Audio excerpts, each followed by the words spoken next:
Quick question. If someone dropped you in the middle of a Pleistocene grassland right now, this exact second, no phone, no knife, nothing but your bare hands, and told you to go hunt something bigger than a golden retriever, how long do you think you'd last? Realistically, no ego involved. Be honest. The answer's probably not very, and that's assuming the thing you're hunting doesn't decide to hunt you back first. And yet, somehow, ancient humans survived without weapons is a phrase that gets thrown around constantly, like they were just out there punching wolves and hoping for the best. Some kind of fistfight with the entire Ice Age. No strategy, no tools, just vibes and adrenaline. That's not just wrong, it's kind of insulting, honestly, because the truth is way cooler. Humans have been engineering seriously clever weapons for tens of thousands of years, and some of that tech was so good it's still basically unbeaten today. No batteries required. So let's actually break down the arsenal. What did ancient humans really carry, and why does at least one of these tools sound less like caveman club and more like physics homework you'd actually want to pay attention to? Picture a hunter standing at the edge of a clearing, gripping a short wooden stick in one hand, a dart resting along it, hooked in place at the back, weight balanced, breath held, eyes locked on a target that has absolutely no idea what's about to happen to it. This isn't a spear. This is a spear thrower, an atlatl. And what he's about to do isn't really throwing in the normal sense at all. He winds up, snaps his wrist forward in one clean motion he's practiced probably 10,000 times over the years. Muscle memory doing most of the actual work at this point. And the atlatl acts like an extra joint bolted onto his arm, adding length, adding leverage, storing energy through the whole motion, and dumping it all into the dart at the last possible second. The dart doesn't just fly.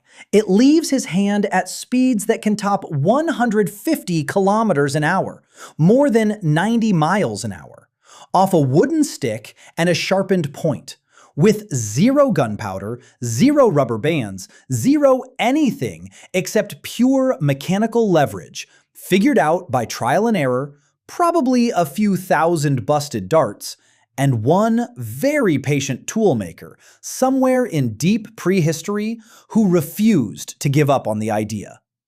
That's not a rough guess dressed up to sound impressive. Researchers studying atlatl mechanics describe it as exactly what it looks like. A lever. Plain and simple. Obeying the exact same physics you learned about in a middle school science class. Just applied with real skill against a moving, breathing target. The atlatl is a low-mass, fast-moving extension of the throwing arm, and that extra length is the entire secret, letting the thrower apply force to the dart over a longer distance before release, which translates directly into more energy and higher speed. The same reason a longer wrench gives you more torque on a stubborn bolt. It's the same basic principle behind a chuck-it ball launcher for dogs, the plastic scoop-on-a-stick you might use at the park. Except this ancient version was routinely bringing down animals that could kill you in about 4 seconds if you got the throw wrong. No golden retriever involved. And this wasn't some rare occasional trick. Archaeologists have found direct physical evidence baked into human bones.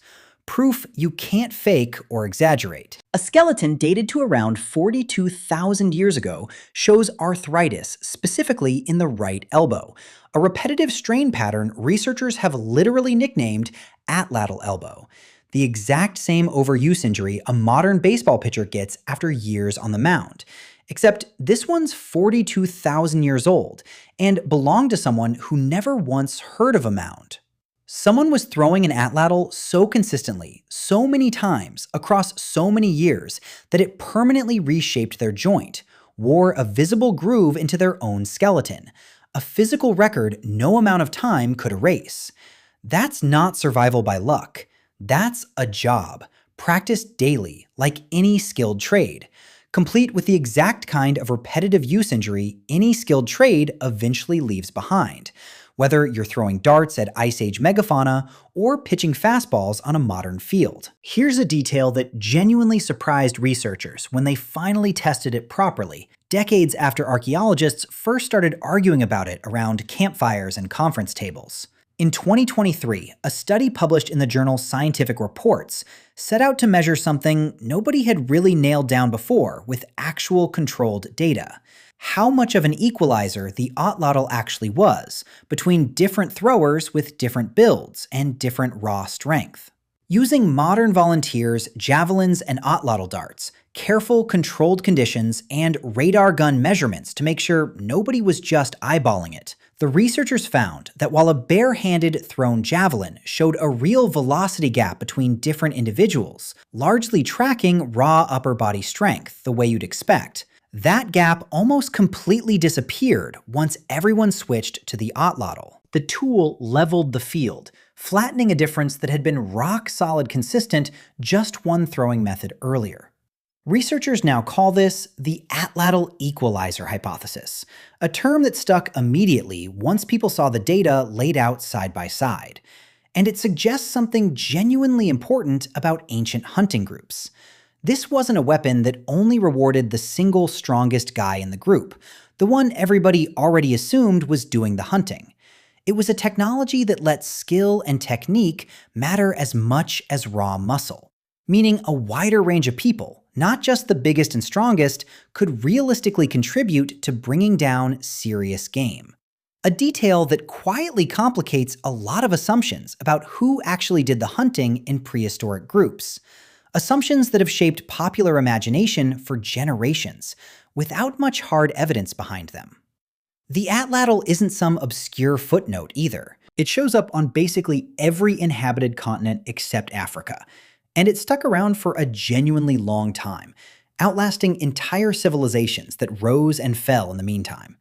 Its use stretches back roughly 30,000 years, with the oldest confirmed physical example, a reindeer antler atlatl from Combe-Saunière in France, dated to around 17,500 years old, carved and shaped by someone who was already working with a fully mature, well-understood design, not a rough first draft. In North America, people were still using atlatls as their primary weapon until shockingly recently by archaeological standards, only switching over to the bow and arrow somewhere between 1,500 and 1,000 years ago, meaning this primitive spear thrower was cutting-edge hunting tech well into a period when other parts of the world already had writing, cities, and organized empires, pyramids and libraries, and complicated tax systems, while a perfectly effective leverage weapon kept quietly doing its job on an entirely different continent.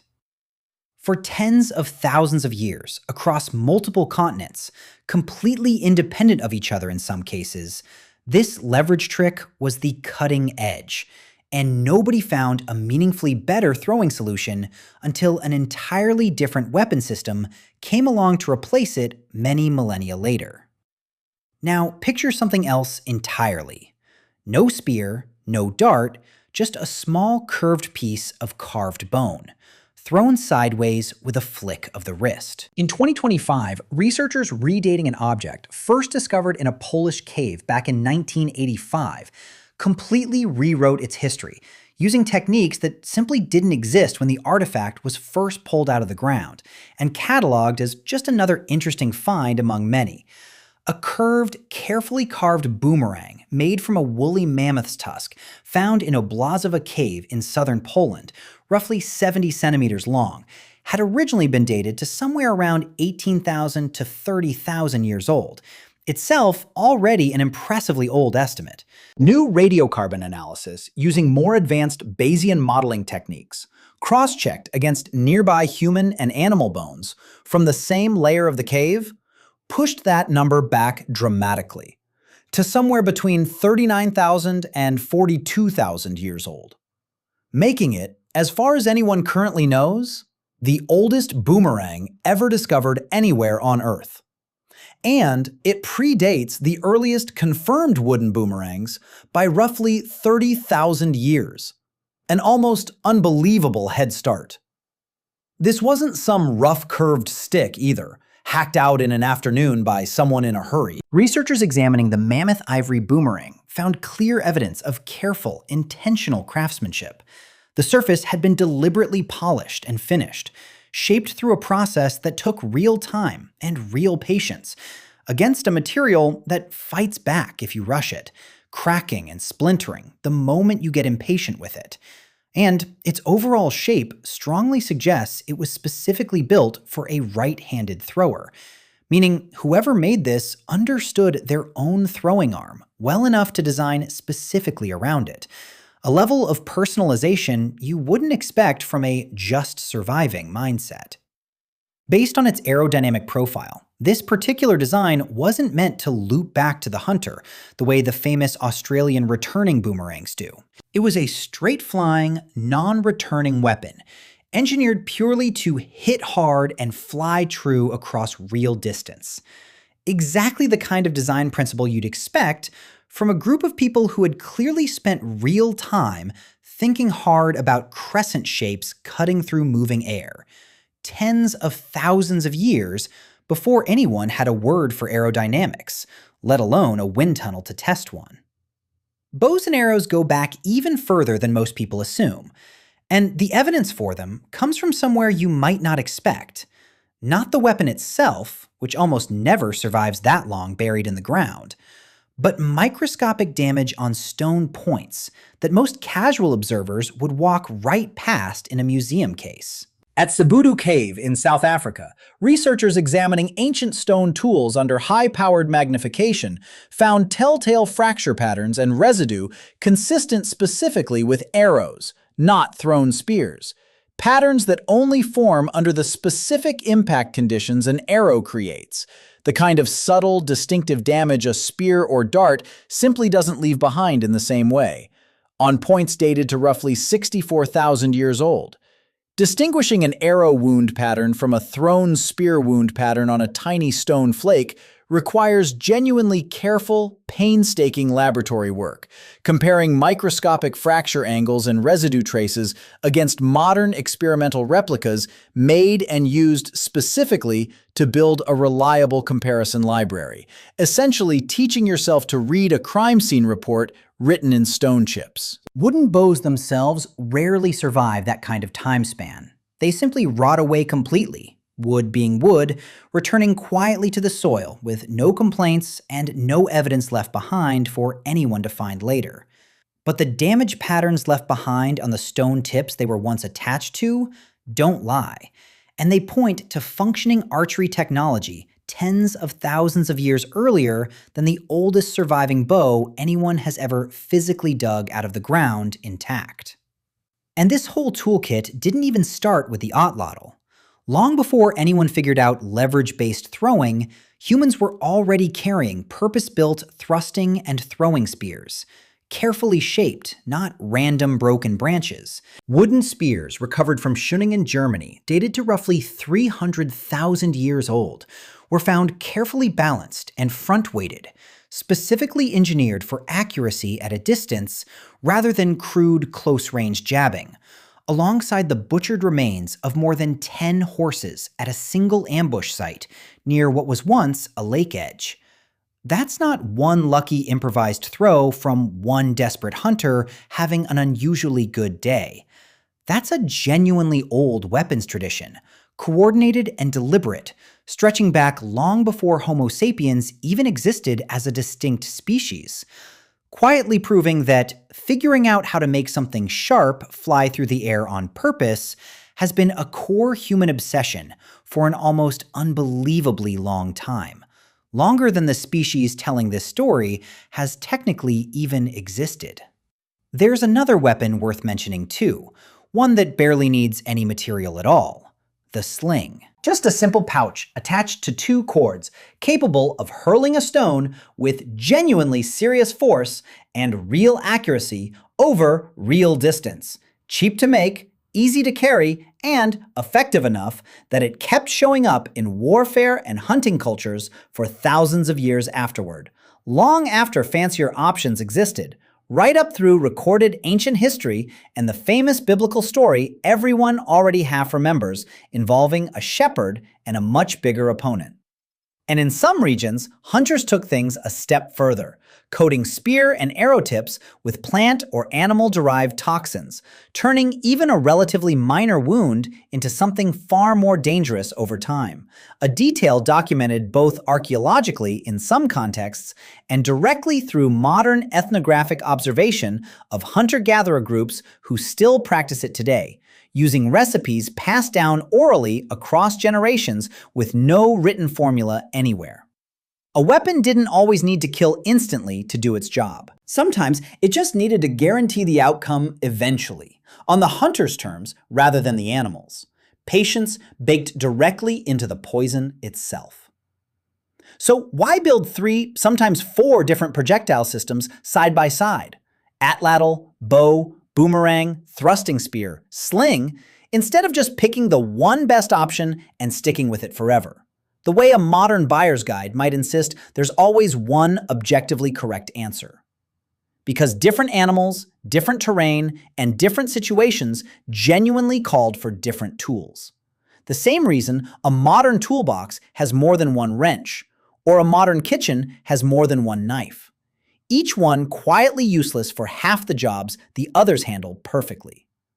A bow is quiet and precise for careful, patient stalking, ideal when you need to close in without spooking an entire herd into a stampede in the wrong direction. An atlatl dart hits harder at range against something big and dangerous, the kind of animal you'd rather not get close to at all if you can help it, ever, under any circumstances.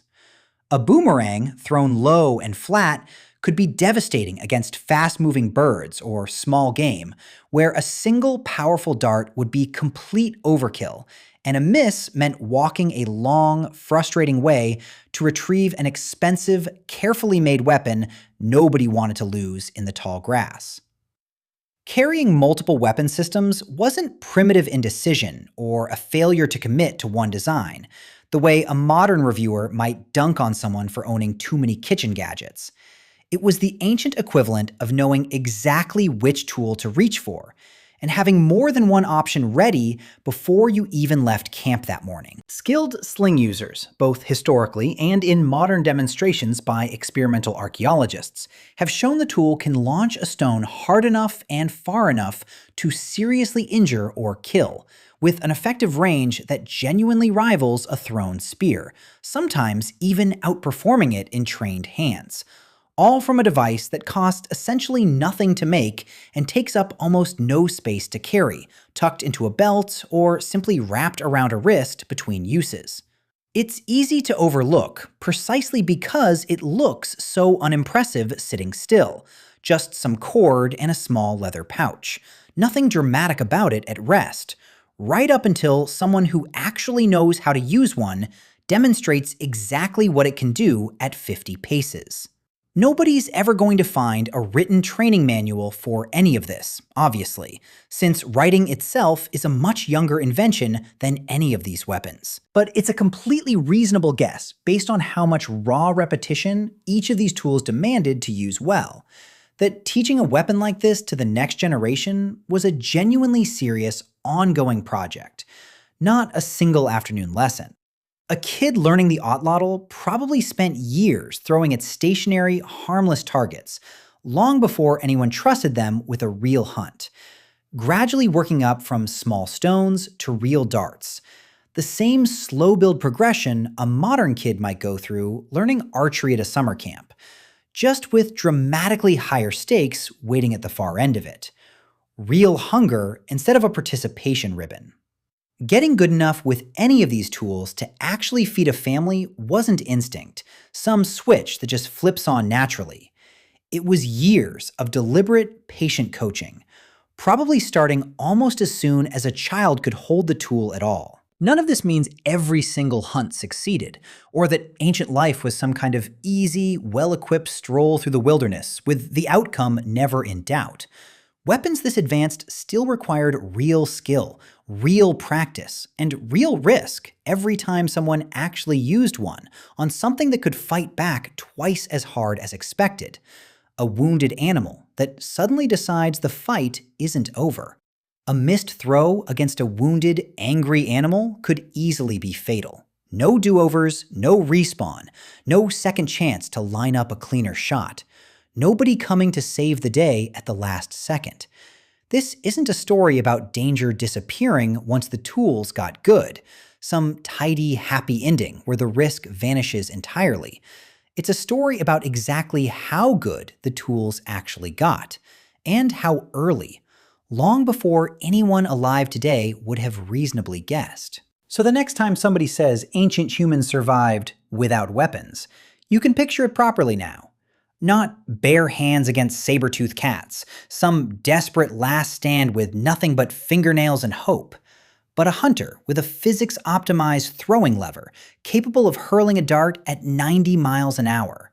A precisely balanced boomerang carved from mammoth-ivory by someone who understood exactly which hand it needed to fit. A simple sling capable of dropping something twice their size. And stone-tipped arrows already in regular use before some of the oldest cave paintings on Earth were even scratched onto a wall. They didn't survive without weapons. They survived by building better ones than most people ever give them credit for, and then quietly carrying that technology forward for tens of thousands of years, refining it generation after generation, until somebody, finally, eventually, wrote it all down, and the rest of us forgot how impressive the unwritten version actually was. If you liked finding out that primitive weapons is doing some serious false advertising, that's basically the whole channel, digging past the lazy assumption to find the actual engineering underneath it, one overlooked detail at a time. New episodes go up regularly, so subscribe if you don't want to miss the next one.